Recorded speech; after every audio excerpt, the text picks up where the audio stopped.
And so what is that thing for you? What is that natural gifting? And what would it look like to tune into that a little bit more intentionally, even if it's 15 minutes a week? Hello and welcome to the Encourager Podcast, where we have encouraging conversations to help you joyfully harmonize your home and work life. I'm your host, Rebecca Scott. I'm a wife, mother, designer, coach, and author.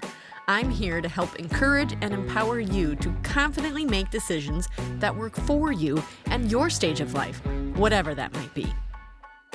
Hello, encouragers. On this week's podcast, I've got a special guest that I super like the name of her podcasting and her coaching because I think these two words naturally belong together. It's called Grace Space Christian Coaching. And I do think there is a different pace when we involve the word grace. And so Alexandra today is going to tell us a little bit about how to make sure those two words go together and to remind us doers how exactly to practically do that. Welcome to the show. Hey, Becca, thanks so much for having me here today.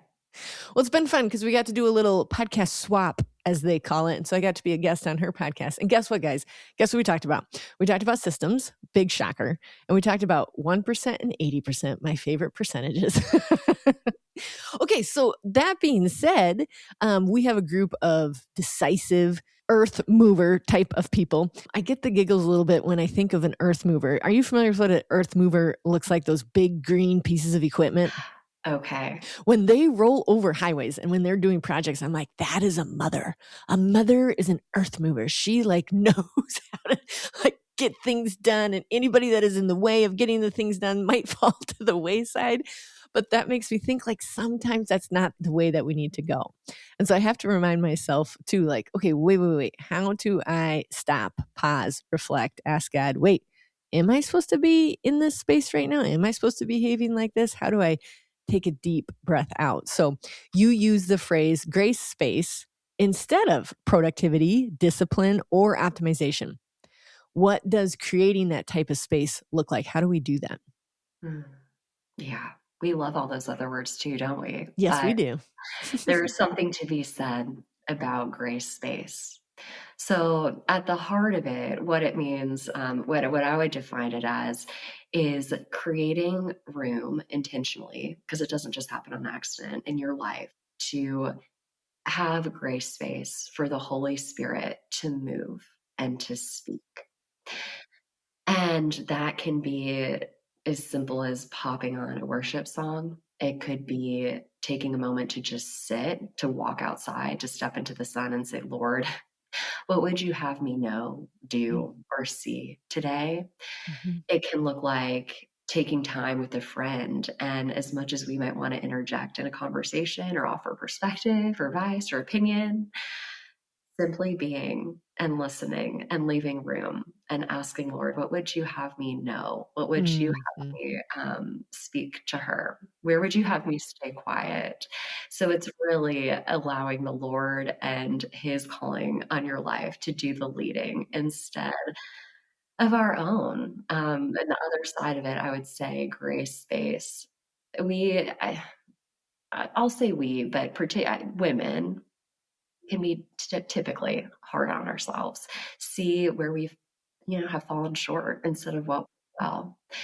And so having grace space in your life, I would also say looks like creating a judgment-free zone, telling that inner mean girl to be quiet and let what the Lord thinks of you and how he sees you be more of how you see yourself. Walking with him, hearing from him, letting that be the voice that's loudest in your life. That is operating with grace space. And the more you spend time with him, the louder that voice will be over the mean girl. That's so true. Mm-hmm. Yeah. It's like a muscle that gets bigger and exercised. And almost, I'm sure you've heard too, Becca, with gratitude, we begin, what is the filter in which we're looking for? And what is the filter in which we're hearing? And as you do that, yes, it does. Easier. It does. I got the giggles. This has been something that I have been wrestling with my twin sister for quite some time. We're like, okay, we're going to practice this together. And it's the concept of Job, when Job gets everything stripped away from him. And his friends come and they sit with him in silence for, I think it says 7 days in the Bible. And they say nothing. And they're just with him. And then they start talking.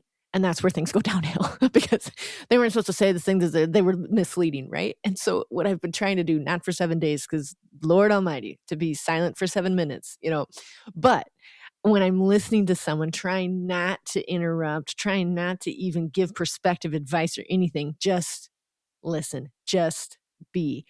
And the little bit that Sarah and I have been practicing it has been, maybe profound would be an exaggeration, but I'm learning so much about what he says in those silent minutes where you're like, oh, he's doing all the encouraging. I am just supposed to be here with him. That might be the only assignment for the day, and that's totally okay. Yeah, holding that space, helping to create that atmosphere. I'm laughing too. I'm thinking one of my mentors who I love and I adore. She was so humble and vulnerable to share. In her office at her desk, she has a little plaque with the acronym WAIT. And this stands for Why Am I Talking? And and so if you love to chit chat and share and probably have a lot of great things to say, but this is an area that you want to flex, you might want to try out that weight Wow. acronym Oh, I too. like I love it. that. Wow. Okay, that's such a simple practical thing to do. Okay, you talk a lot about discernment rather than decision making. And this again will involve like a little exhale out, like, okay, wait. What's the difference? And why does that matter to women Yes. of faith? Oh, decision making, decision making. I love so much that you had mentioned that a lot of your people, that is something that comes quite easily and naturally. Well, I should say this. We Okay. like to be decisive, but Like to. we Right. teeter also. Yes. Because we're human, right? Yes. No one's Yes. perfect. We're not supposed to be. So a lot of the women that I tend to support and serve, that decision making is an area in which they wrestle. Okay. And so really what I see the difference between decision making and discernment, whether this is something you feel like you're self-proclaimed great at it or not so much, is one of them leans more on herself and our own perspective, and one of them leans on the Lord's leading. And that it can be heavy. Decision making can be heavy. There can be a lot at stake, and we can perhaps on not in a fair way take more of the glory of a good decision, Yeah. or if something doesn't go well, put unfair weight and criticism on ourselves. But when we seek the Lord and his will and his voice, his perspective in a situation, that I would say is more of discernment. And that honestly, I would say makes the situation it bigger in a more beautiful way than it can be, right? This Yeah. isn't something that is immediately impactful to you and the people you know, but what perhaps might the Lord actually be doing in this? Maybe he is leading you towards something that looks so different from what makes sense on paper. But when we seek discernment, when we seek making decisions with him, it gives him and his kingdom, I would say, more of the honor and glory and power, and yourself more freedom and joy Yes. too. And I would argue more ease too, because when I started practicing and not forcing things along, because I can be very decisive, I always felt pressured. And then I had to problem solve my own thing that I just forced into action that probably wasn't part of the plan, anyways. And so I actually had more time when I sat, waited, discerned, less forcefulness of like, oh, this feels better. It's a better pace to go alongside him when you're discerning first rather than jumping straight to being decisive Mm. I within reason. Yeah, that you added that too. Like someone had mentioned along the lines, if you're forcing something in your own will, then you got to be the one to carry it. And it might be Yes. really heavy with a lot of snags along the way. But if the Lord is leading you towards something, he's also going to lead you towards support and solutions along the way. And ultimately, doesn't that sound like a better path? But also, then there's the caveat of like, sometimes we are rescued in it, not from it. So the discernment might Mhm. to just be to move forward. And you're like, kicking my heels and I'm not doing it. But if you're truly listening to the discernment and moving forward, there's just that always like, okay, so it requires that much more prayer and discernment and like grace with yourself to be like, okay, this feels super uncomfortable, but I'm feeling really led to do it. Just hang in there, it'll come. Many women say, I don't know if this is God, like we're just talking about, or if this is my own thoughts. So I'm really curious what you have to say about this. What are some gentle ways that you help your coaching clients see the difference between their own desires and what God is laying on their hearts? So, as we think about, is this something that's from me? Is this something that's from the Lord? I want to say this is just in our previous conversation. You Yeah. had mentioned a quote that I had never, or I heard the idea of it, but never said in this way, that your gut is your God organ. Oh, yeah. I say that frequently. It's so true. It's so Thank good. you for It's so giving me a good. direct answer, God. Yep. Yes, and so in our conversations, really accessing that a bit more deeply or intentionally or thoughtfully than you might have is part of it. Okay. As you're considering this, what type of peace or not is there? Or if there's not peace, maybe sometimes that could be okay because you're being led to do something bigger or more grand than you might necessarily have signed up for on your own. So in those senses, I'll say, well, which decision would honor God the most or require you to depend on him Mm. Oh, the greatest way? okay. Mhm. Hmm. Good, right?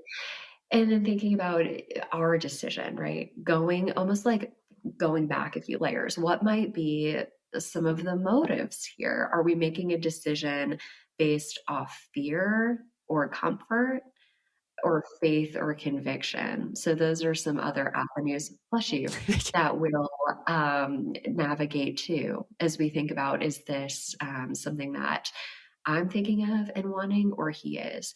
Does this ultimately, if we move forward on something, what are we hoping for here? And is this something that's perhaps a selfish desire, or is this something that ultimately is going to glorify the Lord? And we had just spoken about legacy, right? And the bigger legacy that he has on your life. What is going to require the gifts that he has given you to be used? What is going to require you to do something in his strength instead of your own? And those are some questions that we'll walk through to discern it as we think about something that you're considering and what he's leading you to. This episode of The Encourager is brought to you by Rebecca Scott Designs, where we make custom purses and accessories designed by you for the life you actually live. From fabrics and linings to leathers and 20 plus styles, every detail is your choice. Each piece is handmade right here in South Dakota, where we believe beauty and function should go hand in hand. Visit designyourownbag.com to create your own custom bag and use code ENCOURAGER for $10 off your purchase. And all of that is so uncomfortable. It is, again, because it's leaning on his strengths, not your own. And don't you think sometimes that he stares at us when we have an idea and we're like, oh, that'd be cool. And he's like, oh, you have no idea. Or he's like, oh, isn't that cute? I'm going to multiply that more. And not in the secular way or the earthly way, but multiply the impact of you just raising your children, if that's the decision that you make. And you're like, this is what I'm planning on. And I think sometimes he's like, oh, that's so cute. Look out, kid. I'm glad you're using me because I'm about to really change things for you. Yeah. His ways are always higher and better than our own. That's one of my favorite scriptures these days. Yeah. Yes. Yes. So I'm sure you have seen this scenario in your coaching endeavors. Have you seen women taking on spiritual responsibility that God never actually assigned to them? And then how do you go about talking them through it? Like as they talk about how burdensome it might be or some of the snags that they're running into, how do you help them with that? Yeah, totally. A lot of the women that I work with, y'all are doers. You love taking action and seeing things happen, and naturally want to be doers for other people. Sometimes, whether they need it or want it or not, you feel that responsibility. Yeah, the empathy is so deep and so real. I love this idea. Someone had mentioned to me one time, if we're overwhelmed, it's likely because we're holding on to things that God has never intended us to carry. Yes, that is that one stings. That one's a real big stab. Mm-hmm. Mm-hmm. Doesn't it though? Yes. And so as we're thinking about that, because obviously people listening, we love a good podcast or podcasters. Something that I'll mention to most of my clients and virtually recommend that all listen to. It's a podcast from Journey Women. This is like back in the day, y'all, at 2018, but it's an oldie but goodie. I want to say it's episode 69 on humility. And you're like, I'm not like going around shouting all my accomplishments. Are you sure that's the one you want for me? But it's what is God assigned to us and what is his. Remembering our rightful place and his rightful place. Like, yes, you care about this individual, and that's beautiful. But when is enough enough? Like, what is that? That's where that word discernment comes back in, right? Like, what is the Lord calling you to in this situation? And what is his job to do? What is his to carry? And that's where like we talked about, we adore that one-on-one coaching, us both of us. That's where that comes into play, because it can be really hard to wrestle with this on your own, to have someone to talk through it with, to have someone to hold you accountable, not only in one situation, but over time to navigate different patterns. It can be really transformative and life-changing. So as we think about things that it's beautiful, it's honorable in a lot of ways, but it goes back to, well, what is the Lord asking you to carry and to hold?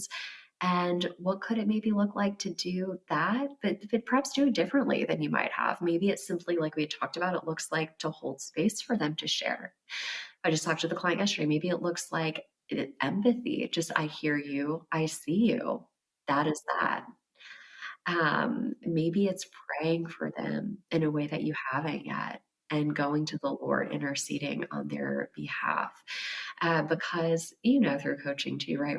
When you really support, equip, empower someone to do something and learn something on their own, there's the fruit, and that the multiplication is exponential. So just a couple of thoughts and ideas to offer in that one there Yes. for Oh, us. thank you. Yes. Yes. It requires so much thought, which does require a slowdown. And so I've been really favoring this word exhale, because I take a lot of Uh-huh. inhales because I run at a really awesome pace. That's just how God equipped me, right? But he's been reminding me, like, exhale. Take a minute. Take a minute. You don't have to skip a beat, but just take a minute and exhale. Mhm. So have you heard of, speaking of that too, there's a beautiful book out there I will recommend for listeners in case Yes. you're interested to that. I've come across, called Breath as Prayer. Wait, I have heard of this. A good friend of mine. Tell Yeah. us more. Yes, and so it's simple, it's a little bit of a smaller text, it's beautiful, and it's one of those, like, coffee table type books, but that you will actually open and read and use, and just putting it out somewhere where you can see it and appreciate it, and just they've got different areas and categories, you just open it up, they've got a prayer that you can walk through and, associated scripture, so maybe a simple breath prayer could be something like, inhale Jesus, exhale worry and doubt. And to be, especially with someone who just so appreciates movement and fitness, there really is, God created us with that mind body interaction. And to be able to honor that through our body and our breath can really create change. Yeah. Oh, I have heard of that. We will link to that in the show notes, listeners, so that you can grab a copy of that.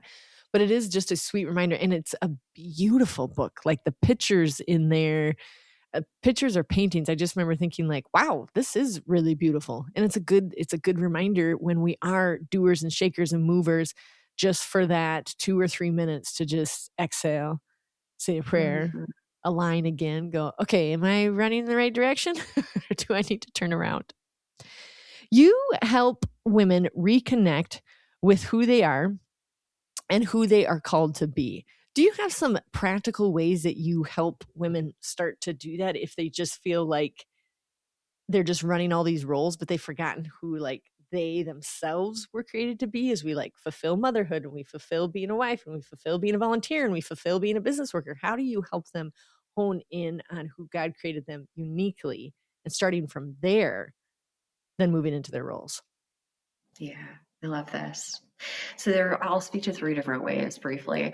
One, the idea of what makes you come alive? What brings you into that flow state that when you're doing it, there's just like a level of joy, elation. You lose track of time. Pay attention to that. That is a gift and a blessing from God for you and for the people around you. So I would say that's always a phenomenal place to start. One of the little moments he gave me that I thought was just such a beautiful place to speak to this is someone like, I don't know if recovering perfectionist is the best phrase to articulate this, Becca, Sure. but someone who will focus in the past a lot more on my weaknesses instead of what I do well. And just had this thought of, artist Monet. Like, what if instead of painting, he was just consumed with not being a great football player? And that's where he spent his yeah, like, wait, what? We would have missed out on so much. And so what is that thing for you? What is that natural gifting? And what would it look like to tune into that a little bit more intentionally, even if it's 15 minutes a week? Connected to that, but different. Mentor shared this phrase that's kind of hilarious, but a good way to describe it is we think about, that phrase, zone of genius. What is your zone of genius? She says, what is, quote, duh to you that is mind blowing to anyone else? That's a great way. I'm never going to say zone of genius again. Well, I mean, I probably will, but then I love this. Duh. I Yes. know. It's so true.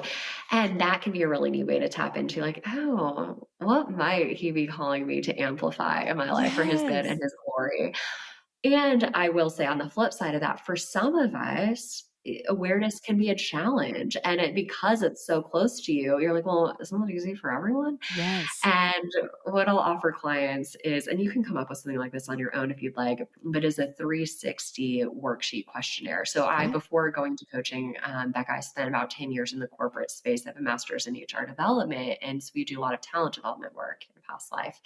And one thing that we did was this 360 survey. So asking a couple sets of questions, what do you see that I do well? What comes really naturally for me? If you need help in a certain topic or area or task, what would you come to me for? Something like that. And then I would say asking at least 5 different people in your different circles at work, at church, your friends, just a variety. And when you start to see the themes that come up, that can be a really nice and encouraging way to understand what those are and to just go deeper in dialogue and conversation with your people too. I love it. Plus, guys, you can always throw us under the bus. You can be like, well, Alexandra told me that I need to ask you, because sometimes it's uncomfortable to say like, hey, what do you recognize? You just throw us under the bus. You'd be like, well, Becca said I had to ask you.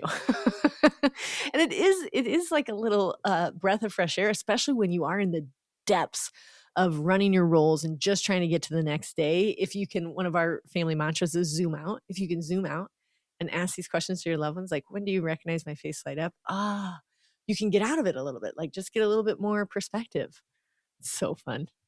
And I love that you spoke to that too. One of our favorite phrases here at GSCC is pausing is productive. Oh, Because as yes. viewers, we could feel so inclined to just go, go, go, move, move, move. But really, I don't know about you, but the years in which I take some space to pause and reflect, to ask good questions and to see what's happening, those are the years where the most insane growth ends up happening. Yes. And permission, you guys. I have to set timers for those. It does not come naturally. It's not natural, but I'm starting to recognize it a little bit more. But I have to set timers. I'm just like, no, you pause right now. And the timer goes off and I have to pause. So it's permission out there. If that doesn't come naturally for you to pause, set a timer. Or so I set timers if it's like a daily thing that I need to pause on. And I put on my calendar, there's Fridays where it's like off. This is a day for not necessarily rest. That probably is not my word I put on there, but I'm like, it's a planning day. And so it involves a lot more pausing and prayer and worship and setting myself apart, getting out of the studio, getting away from the farm just to like pause. So just a little permission there too. The pausing can be scheduled if you have to. It's so true. I am obsessed with this, and it's the same exact. I have to put it on the calendar, or else it doesn't happen. And not only like putting it on the calendar, but the specifics of what I'm going to do during Yes. that time, so that you can hit the ground running. And then also leave a timer to know like when the end time is. There's only a window, and knowing that sometimes can help us appreciate it and stay focused even more than we might have been otherwise. Yes, yes. It's weird. Like I know the candle scent that I want. I know the playlist that I want. I know the position of the chair that I want. Yeah, it's okay to dial it in. Ah, I love it. Okay, I have one rapid fire question for you. What are Yes. you enjoying right now that's totally outside of work and family that you're just like, okay, I really do enjoy this? I love that. Okay, so I'm gonna say one of the speaking about what comes natural, what you're obsessed with. I have just always loved like planning from a personal perspective too. Just seeing what are all of the things going on in town. So we're recording this right before Christmas and looking at the opportunities to do things, to see things, to get involved, to experience faith in the community. And the amount of joy, Becca, that I get from researching and finding things and creating an itinerary for my family, it's just bananas. Okay. It totally that's so much joy. And that's what I love to do, particularly at this time of year, of So course, as well. how do you do that? Do you just go to like the community pages or you open your newspaper? Like, what does that look like? Because somebody out there is like, me. I love that too. So I'm so glad you asked. Yes, those are, of course, wonderful ways to see, look at accounts that do things like that. But behind the scenes, I got a little document too, where two. One, I'm sure you're probably familiar with Sally Clarkson, the Life Giving Home book I read back in the day. And of course, then just read and highlight, had to take notes in an organized document, what to do per season. So Okay. I've sort of had something that, like with traditions and things like that, that I'll reference. Got to put it on my calendar once a month or else I'll forget. And then I've got a like kids fun and activities document. So, Okay. different seasons. What are all the splash pads? What are all our favorite things to do at Christmas time? What are all this, that, and the other? So every month I'll go through, I'll look at that list depending on what time of the year it is, and then see when do we have openings on the calendar and can plug all of this in and actually do it and enjoy Oh my it. gosh. That is next level. And I super am inspired. I could That's what find we I'm in are. a different stage of life. Like every night right now in particular is basketball, but I'm like, nope, we are finding time we like to go look at the Christmas lights and stuff like that. But I like the idea of having a document. We have a bucket list that's available on our website. You guys, it's free. So then we write down the things and we talk it through with kids. Like, what do you want to do this spring? What do you want to do this summer and stuff? But yours, like then going to the calendar, that's next level. And I do appreciate that. And that would probably be better. And we could actually do it if we weren't thinking of it on Friday and it's 2 hours from now. That's what That's happens. right. Oh, I like that. Calendarizing your to-do list, bucket list, if you will. Yes, Yeah. calendarizing your bucket list. I love it. I'm going to quote that this week, you guys, on social media. It's awesome. Thank you so much for coming on the podcast today. We super appreciate it. How do our listeners get in contact with you? Absolutely. It was such a joy and so fun chatting with you today. Grace Space, GRACESPACE, ChristianCoaching.com is the best way to find the website, what all Grace Space Christian Coaching, faith-based coaching is all about. And then the podcast is Grace Space Christian Coaching's Building a Faith-First Life and Business. And you can find us wherever you listen to your podcast and or I'll record for YouTube too. So if you love YouTube, you can find us over there as well. And of course, Grace-Based Christian Coaching on Instagram. Okay, awesome. Thank you so much. Until next time, encouragers, we got this because he's got us. Thanks so much for tuning in. If the Encourager podcast has helped or encouraged you in any way, please subscribe to the show and leave a 5-star review. And then help us spread the message of encouragement and hope by sharing the podcast with others. Ready to build systems that actually fit your life and budget? The Encourager Academy is now available one module at a time, each just $39 and only 25 to 35 minutes per video. Choose the area you most need help in, your me, food, home, work, or family system, or dive into the mindset, priorities, and super skills that make all the difference. Each lesson is simple, actionable, and designed to help you create sustainable rhythms that bring peace, not pressure. Visit EncouragerAcademy.com to start your next small step towards harmony and joy. If you've ever wished someone could just sit with you, look at your real life, and help you make progress where it matters most, that's what my one-on-one coaching is all about. For over 10 years, I've coached women to harmonize both home and work life, not by forcing them into a program, but by designing systems that actually fit their personality, their season, and their strengths. No cookie cutters, no overwhelm, just sustainable rhythms that help you finally see traction in the areas that matter most to you. Learn more or book your free discovery call at EncouragerAcademy.com. Let's make progress together.